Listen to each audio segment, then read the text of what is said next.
Persistent faith. Some men brought a paralyzed man on a mat to Jesus, but the way they tried to approach him wasn't working, so they tried another way. This brings me a lot of encouragement today for a couple of reasons. The first is regarding prayer. As believers, we generally know how to go to God in prayer for something, but we at times get easily discouraged when the thing we're believing for doesn't happen the way we envision, including in the time frame we desire. Then thoughts about whether it's the Lord's will or whether He even cares come to mind.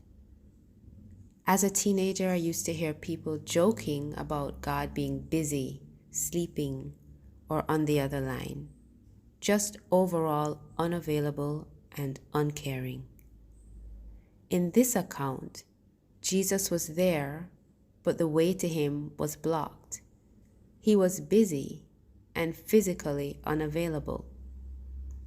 All kinds of people from His hometown in Galilee and from Jerusalem and other parts of Judea had come to hear Him teach and see Him heal the sick.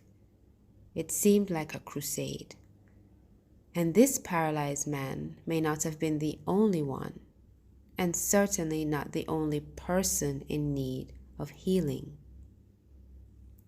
When Jesus taught the disciples to pray, He told a story about the shameless audacity of asking a friend for bread in the middle of the night, despite the friend being inconvenienced and upset.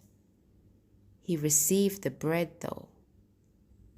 Think about what it took for these men to get the paralyzed man healed. Their choice didn't consider whether Jesus cared. They weren't deterred by all the other people clamoring to get the help they needed.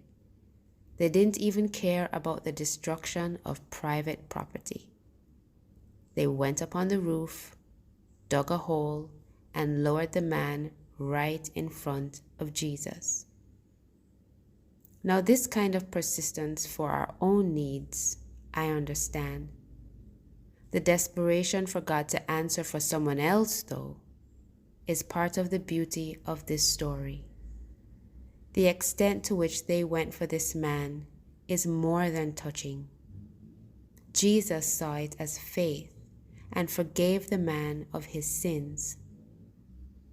When Jesus commissioned us to go and make disciples, I think He had this kind of shameless audacity in mind. Persistence in bringing to Jesus those who carry the weight of their sin is the second way I'm encouraged today. Challenged, really. How can we expend ourselves for the gospel of Jesus? Who can we serve? And how far can we go to get people right in front of Jesus for forgiveness, healing, and a new life? Please help us, Lord, to be like these men of faith who stopped at nothing so that someone would have a life-changing, soul-healing encounter with You. Amen.